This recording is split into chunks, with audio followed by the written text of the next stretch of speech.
আসসালামু আলাইকুম, আমি আব্দুল্লাহ নাহিয়ান। আজকে ক্লাসে সবাইকে স্বাগতম জানাচ্ছি। তো গত ক্লাসে আমরা আমাদের যে স্লাইডের ডিজাইনটা আছে আমরা ডিজাইনটা করে ফেলছিলাম। তো আজকে আমরা স্লাইডটা অ্যাক্টিভ করব। তো স্লাইডটা অ্যাক্টিভ বলতে এই যে এখানে স্লাইড চেঞ্জ হচ্ছে, এখানে একাধিক স্লাইড চেঞ্জ হবে অটোমেটিক। তো আমরা ওই স্লাইডটা অ্যাক্টিভ করব। তো ওইটা করার জন্য আমরা একটা প্লাগইন ব্যবহার করব, যে কেউ প্লাগইন নাম হচ্ছে আল কারসল। লিখে সার্চ দিয়ে আমরা এই যে আল কারসল চলে আসছে, alcursor2.github.io এই লিংকে গেলে আমরা পেয়ে যাবো এটা। তো কারসল নিয়ে অনেক একটি ভীতি আছে যে সবাই একটু ভয় পায়, মনে হয় অনেক কঠিন বা ব্যবহার করার অনেক জটিল কিছু বা কোডটা অনেক কঠিন লিখতে হয়। আসলে কিছুই না, একদম সিম্পল, একদম ইজি ভাবে দেওয়া আছে। আমরা খুব সহজেই এই প্লাগইনটা ব্যবহার করতে পারি এবং এটার সুবিধা হচ্ছে কি তার অনেকগুলো ডেমোতে যাই, অনেকগুলো ভার্সন দেওয়া আছে। রেসপন্সিভ যেমন মানে অপশনের অভাব নেই, আসে প্রচুর। লেজি লোড, ভিডিও, অ্যানিমেট আপনি অনেকগুলো ইউজ করতে পারেন। আমরা যদি আমাদের এক্সাম্পল সাইটে খেয়াল করি, আমাদের কিন্তু এখানে একটা স্লাইডার আছে। তারপর যদি নিচে যাই, খেয়াল করুন এখানে কিন্তু আরেকটা স্লাইডার আছে। এটা কিন্তু আর কারসলে করা হয়েছে এখানে। তো যদি আমরা একটাই ব্যবহার করি তাহলে আমরা বিভিন্ন জায়গায় ইউজ করতে পারবো। তো আমরা প্রথম চলে যাই, আমরা একটু ডক্সে যাই যে কিভাবে ব্যবহার করতে হয়। প্রথম যে ইনস্টলেশনে যাই, তখন দুইটা ফাইল লোড করতে হবে, যে alcursor.min.css, alcursor.default.min.css। আর আমাদের একটা জেএস ফাইল লাগবে, যেহেতু jQuery আমাদের বাই ডিফল্ট অলরেডি কল করা আছে, এটা লাগবে না আমাদের। আমাদের লাগবে alcursor main.js। আমাদের এই তিনটা ফাইলটা কল করতে হবে। তো আমি একটু ডাউনলোড একটা নিউ ট্যাবে ওপেন করি, আমি সেভ দিই। আমরা সেভ দিয়ে রাখতে পারি আমাদের যে ফাইলটা ছিল, আমাদের যে ক্লাসটা মানে যেখানে আমরা প্রজেক্টটা রাখা ছিল, আমি এখানে রাখি আপাতত, এখানে সেভ দিলাম। আচ্ছা, এখানে চলে আসছে। আমি একটু আনজিপ করি। তো আমার কি লাগবে, ফোল্ডার ভিতরে আমরা পেয়ে যাবো ডিস্টের ভিতরে, এইখানের ভিতরে এই যে দেওয়া আছে অ্যাসেটস, তার ভিতরে এই যে সিএস ফাইল আছে। আমার কি লাগবে, alcursor.min.css আর ডিফল্ট সিএসএস দুইটাই কপি করলাম। আমরা সিএসএস বসাই দিই, আমরা এখানে বসালাম। আর কি লাগবে, আমাদের জেএস ফাইলটা লাগবে ডিস্টের ভিতরে alcursor.min.js। আমরা আমাদের জেএস এর ভিতরে এখানে পেস্ট করলাম। কোডে ব্যাক করি, আমরা তিনটা ফাইলে কল করি। ধরুন আমরা কমেন্ট করি, মানে কপি করলাম, এখানে বসাইলাম। আমাদের দুইটা লাগবে, একটা কি হচ্ছে আমাদের alcursor main css, আর হচ্ছে গিয়ে alcursor default css। আমরা আসলে লিংক করি, লিংক css। তাহলে কি আছে, assets এর ভিতরে css, তার ভিতরে alcursor.min.css। আমি এইটাই কপি করি লাইনটা। এখানে আমাদের আছে alcursor,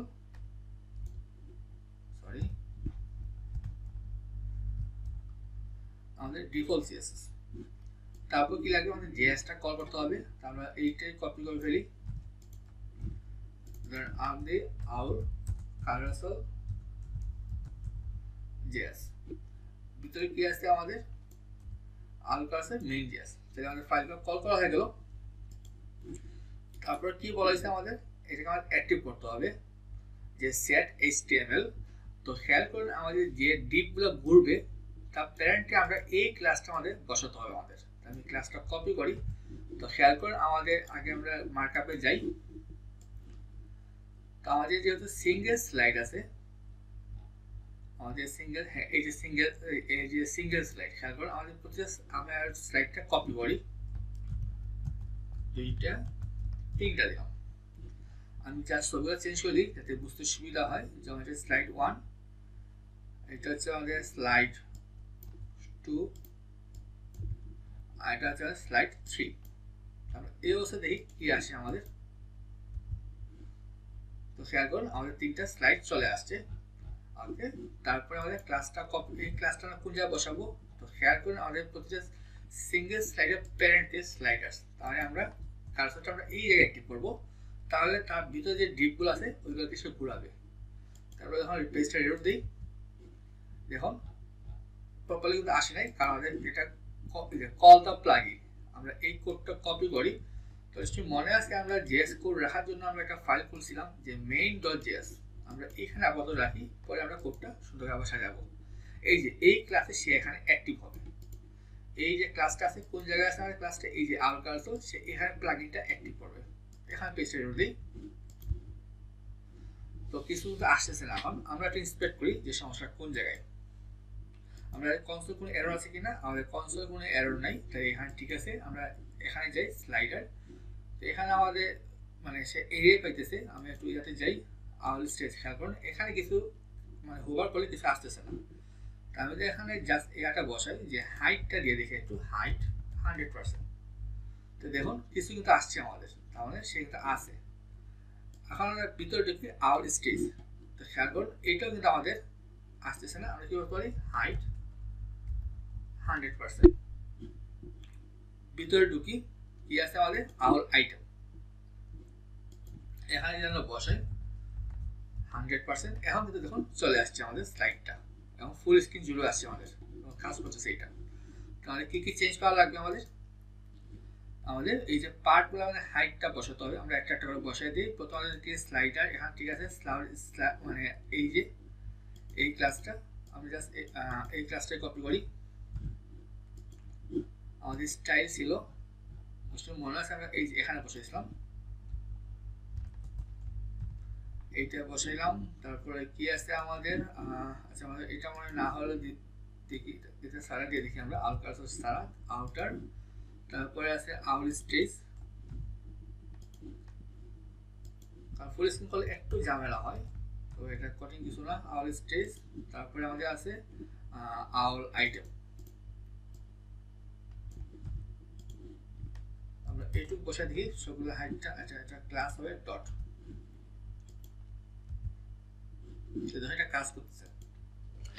তো এখানে একটা সমস্যা আছে আবার, যে আউল কার্সর কিন্তু আমাদের আবার ব্যবহার করতে হবে, খেয়াল করুন আমরা যখন নিচে যাব তখন কিন্তু আমাদের আবার লাগবে। এই যে এখানে স্লাইডে কিন্তু আউল কার্সর ইউজ করা হয়েছে, তো যেহেতু এখানে কিন্তু ফুল হাইট না কিন্তু,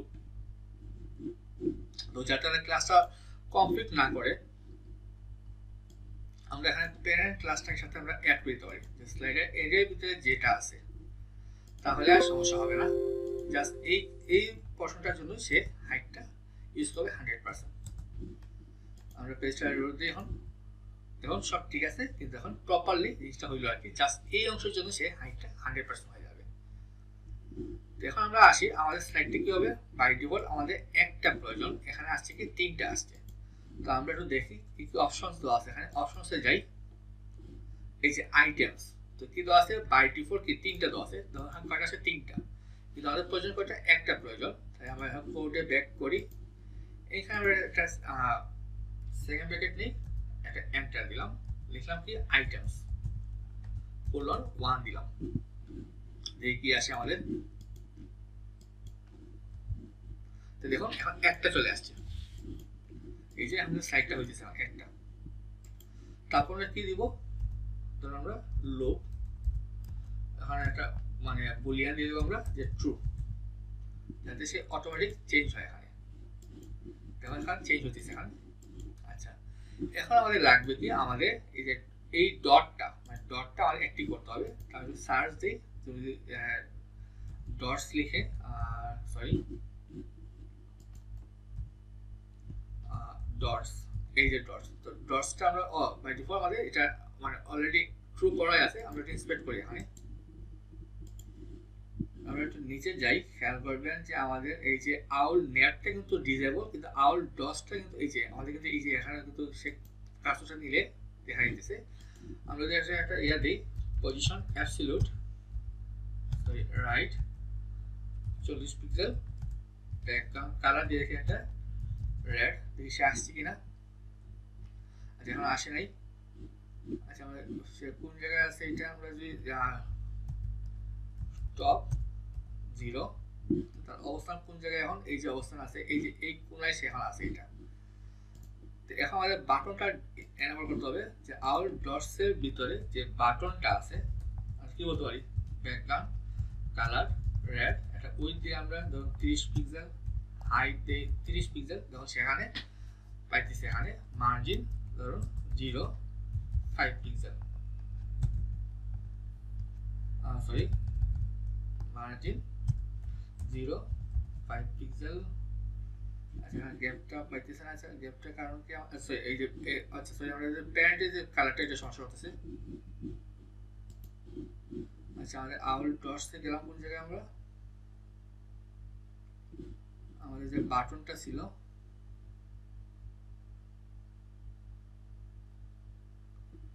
আচ্ছা কালারটা আমরা ইম্পর্টেন্ট দিয়ে দেখি ইম্পর্টেন্ট হ্যাঁ এখন ধরুন তিনটা কারণ আমার স্ট্রাইকটা তিনটা সে তিনটা হয়েছে।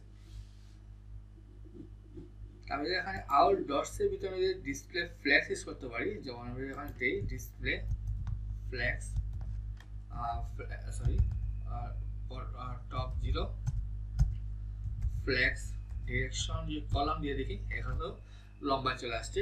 আমরা যদি এখন যে বাটন আছে আমরা তো বাটন আমরা কি বলতে পারি মানে মার্জিন টপ বটন আমরা টপ দিয়ে দেখি এই যে 10 আমার তো বাংলাদেশ জ্ঞান দরকার নেই আমি একটু কম দিতে পারি 5 দিলাম। এখন আমরা বাটনে আসি আমরা উইডথটা একটু কমাইতে পারি 10 পিক্সেল 15 পিক্সেল বা একটু বেশি দিতে পারি আমরা 20 পিক্সেল 20 পিক্সেল হ্যাঁ। তো এখন ঠিক মাঝখানে আসলাম কি হতে পারি আমরা টপ দিতে পারি 50%। তারপরে কি দিতে পারি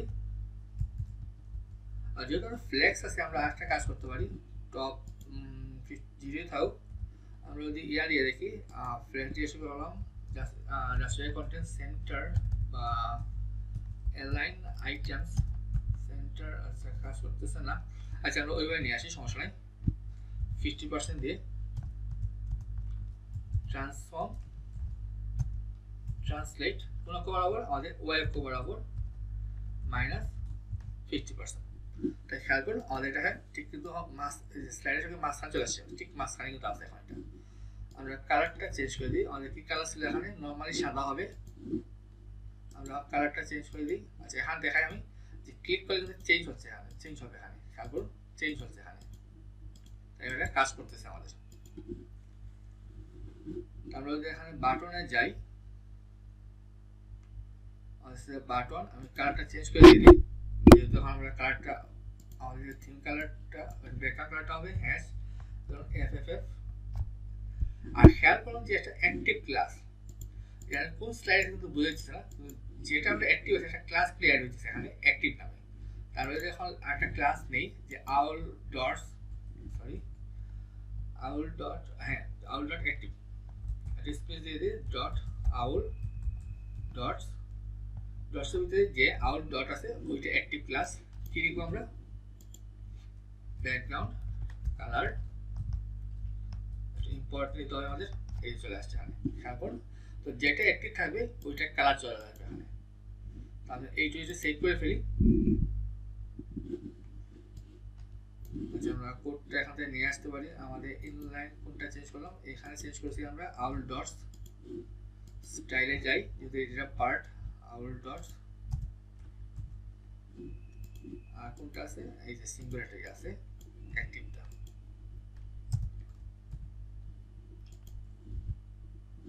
তো দেখুন আমাদের স্লাইডটা কিন্তু হয়ে গেল এখানে আমরা জাস্ট টেক্সটটা চেঞ্জ করলে হয়ে গেল আমাদের। আর এখানে আমাদের আরেকটা কাজ করতে হবে অটো প্লে দিয়ে দিতে হবে আমাদের যাতে সে অটোমেটিক চলে এখানে একটা অপশন দেওয়া আছে আমাদের আমরা একটু খুঁজি অটো প্লে নামে আমি সার্চ দিই অটো এই যে অটো প্লে তাহলে কি করতে পারি জাস্ট আপনি কমা দিয়ে দিয়ে আপনি ইচ্ছা মতো অপশনগুলো অ্যাড করতে পারেন। তো অটো কি করতে পারেন শুরু দিয়ে দিলাম যেহেতু বুলিয়ান তাই অটো প্লেটা মানে অটোমেটিক হবে আগে স্লাইডটা অটো চলবে আর কি একটু কিছু সময় পর পর হ্যাঁ এই দেখুন স্লাইডটা কিন্তু অটো চলতেছে এখানে। এখন আরেকটা সমস্যা আছে এখানে যে আমরা যদি সরাসরি ক্লাসটা বোঝাইছি আউটকারেসল তখন আমরা যত জায়গায় আউটকারেসল ব্যবহার করবো সব জায়গায় কিন্তু সেম ডিজাইন পেয়ে যাবে। তো যাতে এই কনফ্লিক্টটা না হয় আমরা যে সেটা কম মানে একটু নেস্টেড করে দিতে পারি, যেমন স্লাইডার এরিয়া এই ক্লাসটা আমরা নেস্টেড করে দিতে পারি, যেটা আমরা এখানে কাজটা করছিলাম দেখছিলেন একটু আগে। এই যে এই ক্লাসটার সাহায্যে আমরা যাতে এই স্লাইডে সে শুধু কাজটা করে, তাহলে অন্য জায়গায় ব্যবহার করলেও আমাদের ডিজাইনের কোনো সমস্যা হবে না।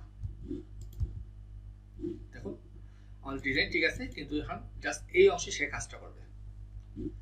আর এখানে আমাদের আরেকটা কাজ করা উচিত, যেমন বটম বক্স বাটন, এটা আমরা একটু আলাদা করে ফেলি, কারণ যেহেতু একটু গ্লোবাল কোডিং মানে বাটন সবাই ব্যবহার করবে, তা আমরা একটু কমন একটা নিতে পারি, এখানে বসাই দেবো, যেহেতু এটা কমন কোড সবার জন্য লাগবে এটা।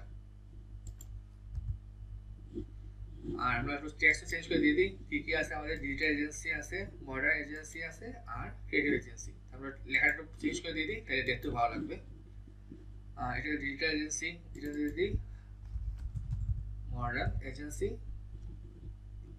আর একটা ক্রিয়েটিভ এজেন্সি।